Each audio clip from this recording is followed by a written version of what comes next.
accusé par la République démocratique du Congo, RDC, d'être de mèche avec les terroristes du mouvement du 23 mars. M23, le Rwanda pourrait perdre plusieurs millions de dollars au titre d'aide étrangère des États-Unis d'Amérique.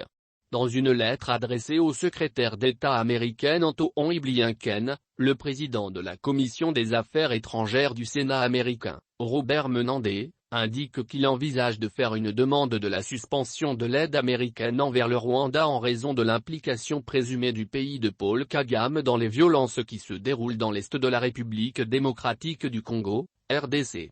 Si cette demande est approuvée, le pays de mille collines pourrait perdre plusieurs millions de dollars américains destinés chaque année à ses soldats intervenant dans les missions de paix de l'ONU.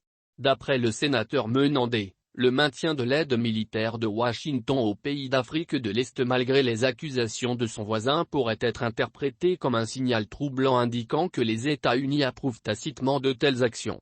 En 2021, les États-Unis ont alloué plus de 147 millions de dollars d'aide étrangère au Rwanda.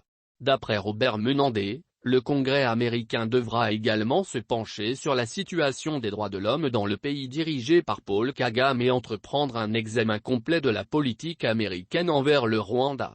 Malgré les pourparlers de Luanda, Kinshasa maintient la pression sur le Rwanda afin qu'il retire ses hommes qui seraient engagés aux côtés des terroristes du mouvement du M23. Le lundi 25 juillet 2022, le département d'État américain a également réaffirmé ses préoccupations concernant les tensions entre les deux pays, exhortant les gouvernements à faire preuve de retenue et à engager le dialogue.